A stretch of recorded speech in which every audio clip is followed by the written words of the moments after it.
नमस्कार, हरियाणा डायरी में आपका स्वागत है। इस अंक में पिछले सप्ताह प्रदेश में हुई प्रमुख घटनाओं का विवरण प्रस्तुत करने जा रहे हैं। साथ ही प्रदेश में चल रही सामाजिक, आर्थिक और राजनीतिक हलचलों तथा विभिन्न योजनाओं के असर पर भी नजर डालेंगे। पेश है एक रिपोर्ट। मुख्यमंत्री नायब सिंह सैनी ने सोनीपत के गोहाना में आयोजित धन्यवाद एवं विकास रैली के दौरान 113 करोड़ रुपए की 16 परियोजनाओं का उद्घाटन और शिलान्यास किया। मुख्यमंत्री ने विद्यालय भवनों, 33 केवी सब स्टेशनों और संत गुरु कबीरदास गेट का लोकार्पण किया। साथ ही उन्होंने मार्केटिंग बोर्ड की सड़कों, स्वास्थ्य केंद्रों के निर्माण और भालोठ सब ब्रांच की रीमॉडलिंग जैसे महत्वपूर्ण कार्यों की आधारशिला भी रखी। इस अवसर पर मुख्यमंत्री ने जानकारी साझा की कि क्षेत्र के लिए की गई 97 घोषणाओं में से 87 पूर्ण हो चुकी हैं और पिछले 11.5 वर्षों में गोहाना में 1794 करोड़ रुपए के विकास कार्य सुनिश्चित किए गए हैं। 16 परियोजनाओं के उद्घाटन और शिलान्यास किए हैं। साथियों, इनमें 20 करोड़ 52 लाख रुपए की लागत के 7 उद्घाटन और 93 करोड़ 10 लाख रुपए की लागत की 9 शिलान्यास इसमें शामिल हैं। साथियों, मैं ये भी बताना चाहूंगा कि इस हलके के विकास को गति देने के लिए हमने 11.5 वर्षों में 97 अनाउंसमेंट किए थे। 97 अनाउंसमेंट, और मैं बताना चाहता हूं कि उनमें से 87 का काम हमने पूरा कर दिया है। मुख्यमंत्री ने गोहाना के शहरी सौंदर्यीकरण के लिए भगवान परशुराम विरासत पार्क, जॉगिंग ट्रैक और मल्टी स्टोरी पार्किंग निर्माण की भी घोषणा की। उन्होंने भगत फूल सिंह राजकीय मेडिकल कॉलेज में कार्डियो कैथ लैब की स्थापना और खानपुर कलां में सीवरेज लाइन बिछाने के निर्देश दिए। साथ ही ग्रामीण विकास को गति देने के लिए अलग से 5 करोड़ रुपए की राशि प्रदान की गई। भगवान परशुराम विरासत पार्क, जॉगिंग ट्रैक ये चरणबद्ध तरीके से बनाया जाएगा, इसकी मैं घोषणा करता हूं कि गोहाना में मल्टी स्टोरी पार्किंग, अन्य वाणिज्य परिसर की स्थापना ये पीपी मोड़ पर की जाए। मैं डॉक्टर साहब को कहना चाहता हूं कि आप भूमि उपलब्ध कराइए। मल्टी स्टोरी पार्किंग, अन्य वाणिज्य परिसर की स्थापना पीपी मोड़ पर ये की जाएगी। मुख्यमंत्री नायब सिंह सैनी ने तोशाम में आयोजित उन्नत सिंचाई उत्सव 2026 में मुख्य अतिथि के रूप में शिरकत की। इस अवसर पर उन्होंने 107 करोड़ 61 लाख रुपए की 6 विकास परियोजनाओं का उद्घाटन एवं शिलान्यास किया। मुख्यमंत्री ने तोशाम के लिए IMT की स्थापना और गैस पाइपलाइन विस्तार जैसी महत्वपूर्ण घोषणाएं भी की।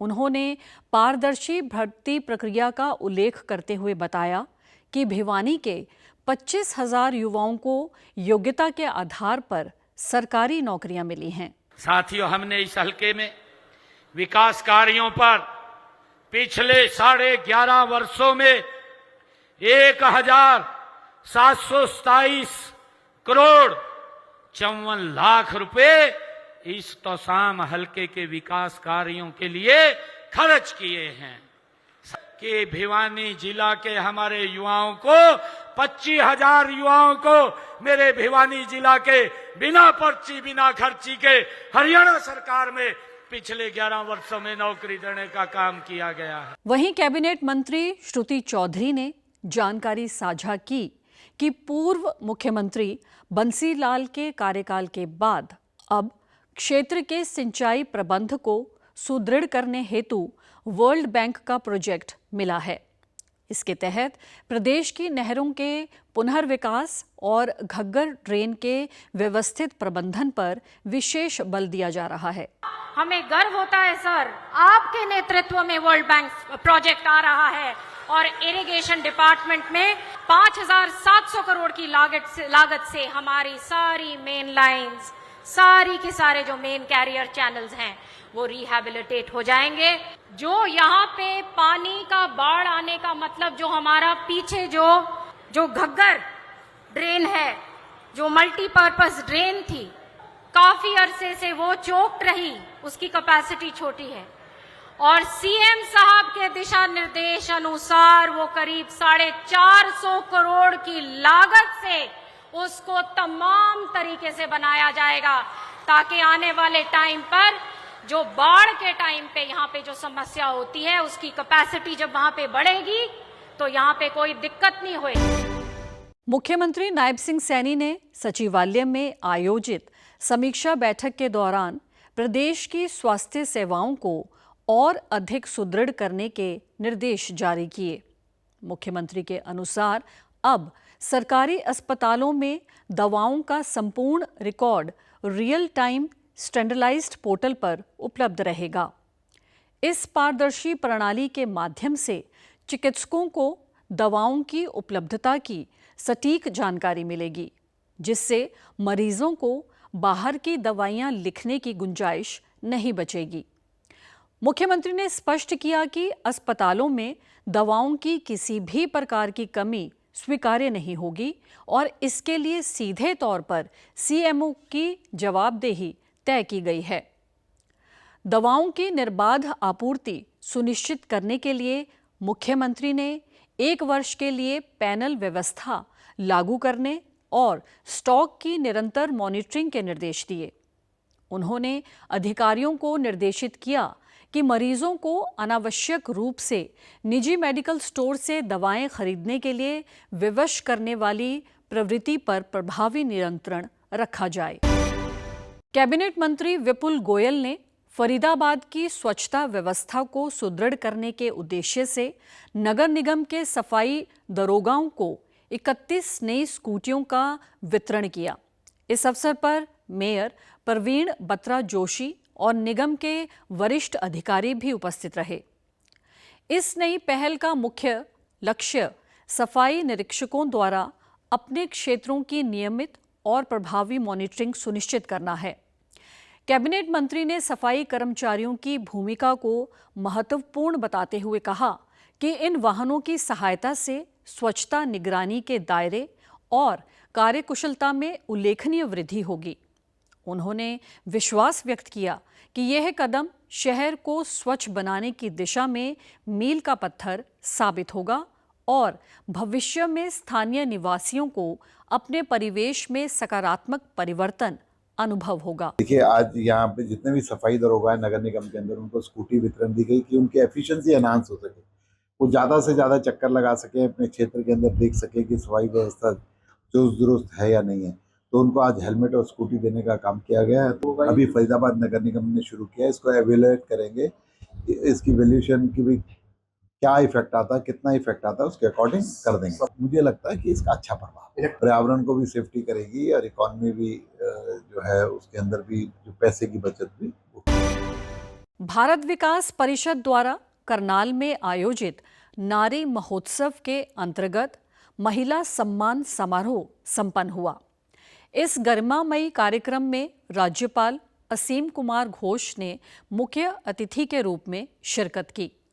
राज्यपाल ने विभिन्न क्षेत्रों में उत्कृष्ट योगदान देने वाली 20 महिलाओं को शील्ड और प्रशस्ति पत्र प्रदान कर सम्मानित किया। मीडिया से रूबरू होते हुए उन्होंने इन महिलाओं को समाज के लिए प्रेरणा स्रोत बताया और महिला सशक्तिकरण की दिशा में सरकार द्वारा संचालित कल्याणकारी योजनाओं की सराहना की। I am extremely glad to be present today on such an occasion when the organizers have decided to give awards to those women who have made immense contribution to our society, to their families, and our society, Indian society, has a responsibility to cater to the needs and aspirations of women. And our Prime Minister Modi ji is totally committed to the welfare of Indian women. This organization, which has done a lot, and I expect the organization to do their duties and to contribute their might to the welfare of Indian women. सम्मान प्राप्त करने वाली संजौली बनर्जी ने इस अवसर पर कहा कि ये सम्मान उन सभी महिलाओं का प्रतीक है जो समाज में सकारात्मक परिवर्तन हेतु प्रयासरत हैं। उन्होंने महिला सशक्तिकरण के लिए व्यापक जन जागरूकता पर विशेष बल दिया। आज मुझे सम्मानित किया गया ऑनरेबल गवर्नर द्वारा और आज मेरे साथ और 20 औरतों को भी सम्मानित किया नारी महोत्सव के अवसर पर और मुझे बहुत खुशी है, गर्व है और मुझे ऐसा लगता है कि नारियों को आगे सम्मानित करने की बहुत ज़रूरत है बिकॉज़ साइलेंटली बहुत सारी औरतें बहुत कंट्रीब्यूशन देती है जिसको रिकग्नाइज़ नहीं किया जाता। मुझे आज ये अवार्ड जो है वो मेरे कार्य के लिए मिला जो मैं सेवा के क्षेत्र में, सामाजिक कार्य के क्षेत्र में काम करती हूँ। मैं एक नॉन प्रॉफिट ऑर्गेनाइजेशन चलाती हूँ युवा सारथी के नाम से। मुख्यमंत्री नायब सिंह सैनी ने मुख्यमंत्री तीर्थ यात्रा योजना के अंतर्गत अंबाला से अयोध्या के लिए विशेष ट्रेन को हरी झंडी दिखाकर रवाना किया। इस ट्रेन के माध्यम से प्रदेश के 7 जिलों के लगभग 700 बुजुर्ग श्रद्धालु प्रभु श्री राम के दर्शन हेतु अयोध्या रवाना हुए। राज्य सरकार द्वारा संचालित ये संपूर्ण तीर्थ यात्रा पूर्णतः निःशुल्क है। ट्रेन में श्रद्धालुओं की सुविधा के लिए खानपान और सुरक्षा के व्यापक प्रबंध सुनिश्चित किए गए। इस अवसर पर मुख्यमंत्री ने आगामी अप्रैल माह के अंतिम सप्ताह में एक विशेष ट्रेन नांदेड़ साहिब महाराष्ट्र के लिए भी भेजने की घोषणा की। मुख्यमंत्री के अनुसार सरकार का मुख्य संकल्प आर्थिक रूप से कमजोर वर्ग के श्रद्धालुओं को पवित्र तीर्थ स्थलों के दर्शन करवाना है। भगवान श्री राम की जन्मभूमि अयोध्या धाम के लिए ट्रेन को हरी झंडी दिखा करके रवाना किया है। हमारे जो श्रद्धालु हैं, जो बुजुर्ग हैं और जो आर्थिक रूप से कमजोर लोग हैं, जो ये सोचते हैं कि हमें भगवान श्री राम के दर्शन करने का वो सौभाग्य मिलना चाहिए, सरकार मुख्यमंत्री तीर्थ यात्रा योजना के माध्यम से ऐसे लोगों को हमारे तीर्थ स्थलों का भ्रमण करवाने का काम करता है। आज ही मैंने नंदेड़ साहिब की यात्रा के लिए भी अप्रैल के अंतिम दिन में यहाँ से नंदेड़ साहिब के लिए भी एक ट्रेन रवाना होगी। प्रदेश की मंडियों में गेहूं की सरकारी खरीद का विधिवत शुभारंभ हो गया है। खाद्य एवं आपूर्ति मंत्री राजेश नागर ने तिगांव मंडी का दौरा कर प्रबंधों का जायजा लिया। इस अवसर पर उन्होंने आश्वस्त किया कि फसल खरीद के 72 घंटों के भीतर भुगतान की राशि सीधे किसानों के खातों में हस्तांतरित कर दी जाएगी। उन्होंने सरकार द्वारा किए गए पुख्ता इंतजामों का उल्लेख करते हुए किसानों को सुगम खरीद प्रक्रिया का भरोसा दिलाया। मैं तिगांव मंडी का निरीक्षण करने के लिए आया हूं और जो व्यवस्था है, जो तैयारी है, उसको लेकर सभी अधिकारी और किसानों से भी बात हुई है, आड़तियों से भी बात हुई है, व्यापारियों से भी बात हुई है। चाहे सफाई व्यवस्था की बात हो, बायोमेट्रिक की बात हो, चाहे कैमरेज की बात हो, चाहे बारदाने की बात हो, चाहे यातायात की बात हो, सुरक्षा की बात हो, सभी की तैयारियां पूरी है और किसी तरह की भी कोई यहाँ पर कमी नहीं है। 72 घंटे के अंदर अंदर किसानों की पेमेंट डायरेक्ट उनके खाते में पहले भी होती रही है और इस बार भी इसका ध्यान रखा गया है कि भी किसान को किसी भी तरह की दिक्कत ना हो और उसकी पेमेंट डायरेक्ट उसके खाते में जाए। नहीं, कोई किसी तरह की कोई कमी नहीं नजर आई और मैं खुद देख रहा हूँ कि कोई कमी है तो उसको दूर किया जाए। मार्केट कमेटी के अध्यक्ष श्रीकांत शर्मा ने बताया कि किसानों की सहायता हेतु हेल्प डेस्क और ग्रीवेंस कमेटी का गठन किया गया है। पारदर्शिता सुनिश्चित करने के लिए इस बार बायोमेट्रिक प्रणाली लागू की गई है, जिससे पूरी प्रक्रिया निष्पक्ष और सुव्यवस्थित रहेगी। सामाजिक न्याय एवं अधिकारिता मंत्री कृष्ण बेदी ने मंगलवार को जींद जिले के नरवाड़ा में कई विकास कार्यों को मंजूरी दी। बेदी ने कहा कि रेलवे रोड की सड़क लोक निर्माण विभाग द्वारा सीसी की बनाई जाएगी। वहीं 5 करोड़ की लागत से बनने वाली डिजिटल लाइब्रेरी के लिए उपयुक्त स्थान की तलाश जारी है। कैबिनेट मंत्री ने ये बात इंजीनियरिंग विभाग के अधिकारियों के साथ बैठक के बाद कही। उन्होंने कहा कि विधानसभा क्षेत्र में लगभग 20 करोड़ रुपए के विकास कार्य जल्द शुरू किए जाएंगे। इन योजनाओं के पूरा होने से शहर में सड़क, सीवर, शिक्षा और प्रशासनिक ढांचे में व्यापक सुधार होगा। ये पहल नरवाड़ा को आधुनिक और सुविधाजनक शहर बनाने की दिशा में एक महत्वपूर्ण कदम साबित होगी। इसी प्रकार से कुछ पुराने पेंडिंग काम पड़े हैं, उनके टेंडर लगाने और शुरू करवाने, इसकी भी डेवलपमेंट के काम शहर में, क्योंकि अब हमारा जो सीवर का सिस्टम है वो लगभग हमारा ठीक हो गया। कल या परसों को आप लोग मेरे साथ गए थे, देख के भी आए थे। हमारा ट्रांसफार्मर आज रात तक पहुंच जाएगा या कल तक पहुंच जाएगा, और भी आने वाले 2-3 दिन के अंदर वो हमारा 80% सीवर का जो ये विकास कार्य तो अभी यदि बिल्डिंग डिजिटल लाइब्रेरी है 5 करोड़ की है, अब 3 करोड़ 80 लाख के काम कल परसों से वो कह दिया उनको शुरू करने की है। जैसे ही हमने 50 लाख का टेंडर पैच वर्क के लिए लगा रहे हैं, इसी प्रकार से नगर परिषद की नई बिल्डिंग बनाने की बात है, और इसी प्रकार से नाइट स्वीपिंग का टेंडर है। सारे मिला के बहुत बड़ा प्रोजेक्ट लेके हम चल रहे हैं, और शीघ्र पलवल के नेताजी सुभाष चंद्र बोस स्टेडियम में Haryana state arm wrestling championship का आयोजन किया गया, जिसका शुभारंभ खेल मंत्री गौरव गौतम ने किया। इस दौरान उन्होंने कहा कि पलवल को लगातार राष्ट्रीय एवं राज्य स्तर की प्रतियोगिताओं की मेजबानी का अवसर मिल रहा है। आर्म रेसलिंग सहित कई खेलों की प्रतियोगिताओं का यहाँ आयोजन हुआ है, जो जिले के लिए गर्व की बात है। उन्होंने कहा कि सरकार ने प्रदेश में खिलाड़ियों को आगे बढ़ाने के लिए कई कदम उठाए हैं। इसका लाभ लेते हुए खिलाड़ी अपने खेल में निरंतर मेहनत कर ओलंपिक स्तर तक पहुंचाने का प्रयास करें।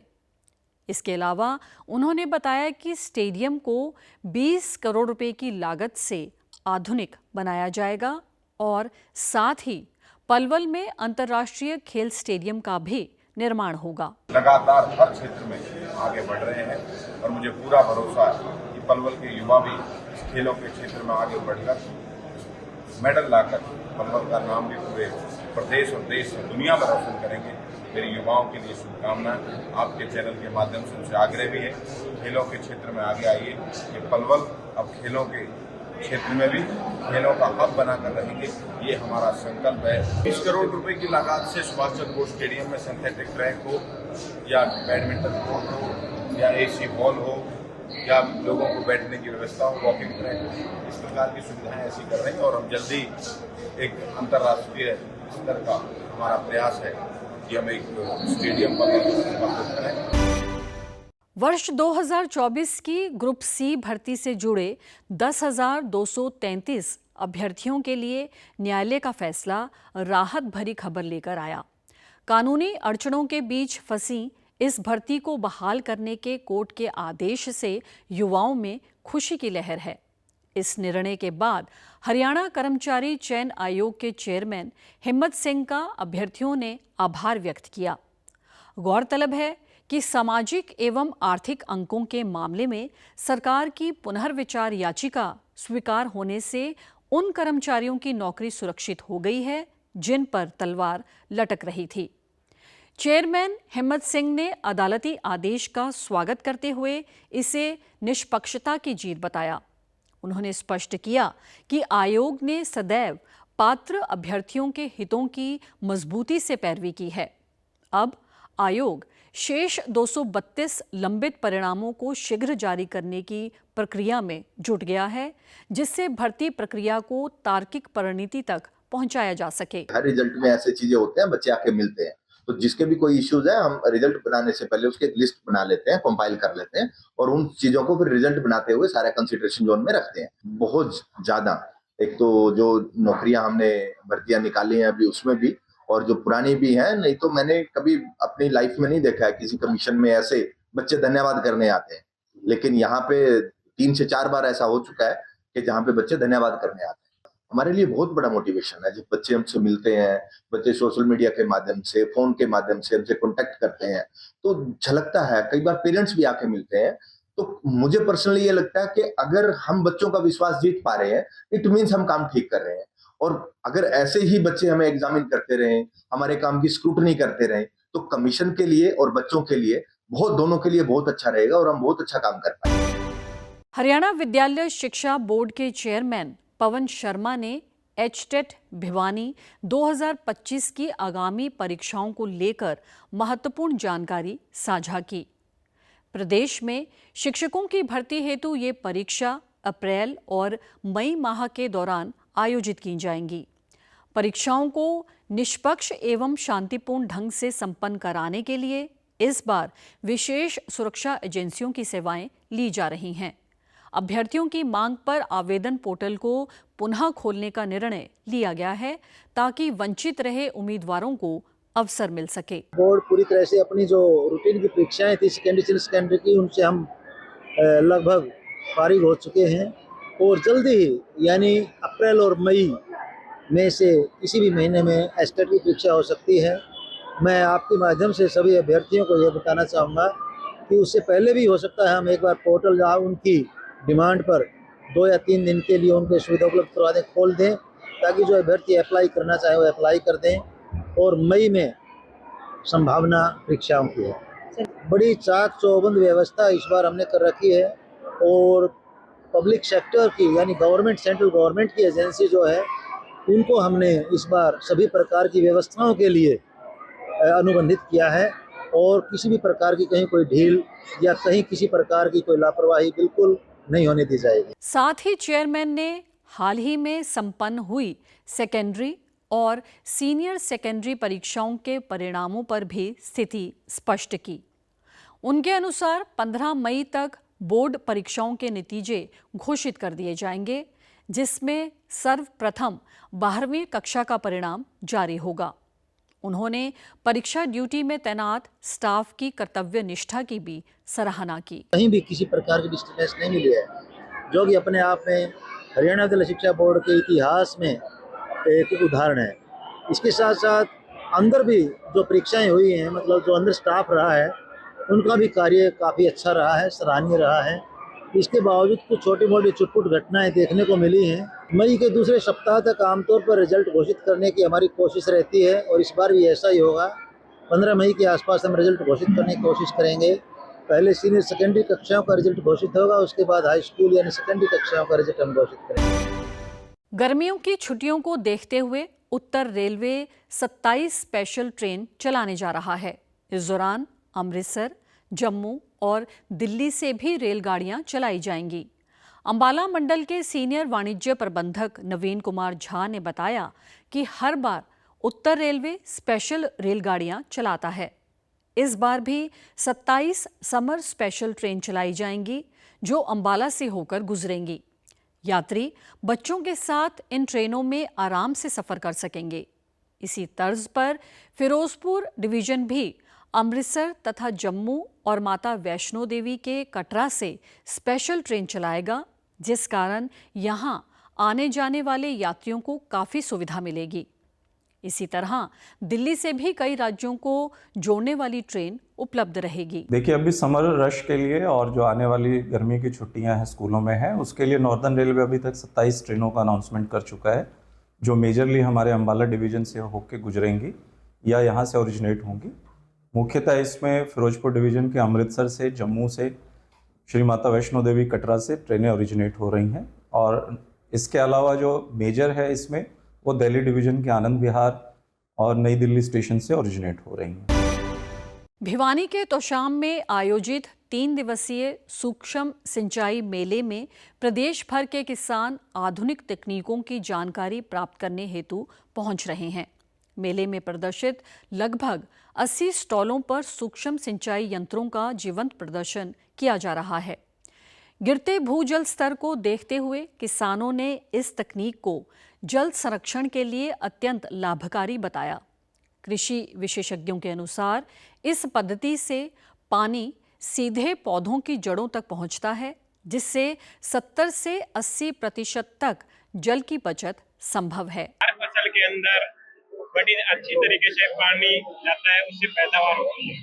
यानी कि हम अगर वैसे करें पानी से बड़ी नोजल से, तो उससे कहीं ना कहीं 15 से 20% हमें मिनी या ड्रिप से विधि से करने से हमें फायदा होता है। नोजलों की करी है, ये ड्रिप सिस्टम है, इसकी करी है, बढ़िया सिस्टम लगा हमने, सरकार ने बढ़िया सुविधा कर रखी है और किसान को फायदा, पानी की बचत अच्छी है। सरकार द्वारा सूक्ष्म सिंचाई प्रणाली अपनाने पर सामान्य श्रेणी के किसानों को 50% और अनुसूचित जाति एवं जनजाति वर्ग के किसानों को 90% तक का भारी अनुदान प्रदान किया जा रहा है।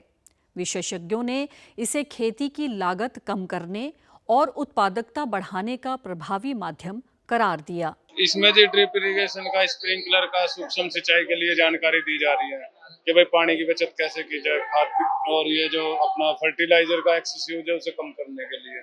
उसमें जो स्प्रिंकलर आ रहा है, मिनी स्प्रिंकलर आ रहा है, ड्रिप इरिगेशन आ रहा है और उसके लिए फर्टिलाइजर टैंक वगैरह यूज करते हैं। उसमें सिस्टम है, जैसे वेंचुरी के साथ में कोई भी फर्टिलाइजर यूज करना हो तो उसके साथ यूज कर सकते हैं टैंक में। पानी की बचत जो 70 to 80% हो जाती है। हरियाणा डायरी में आज इतना ही। नमस्कार।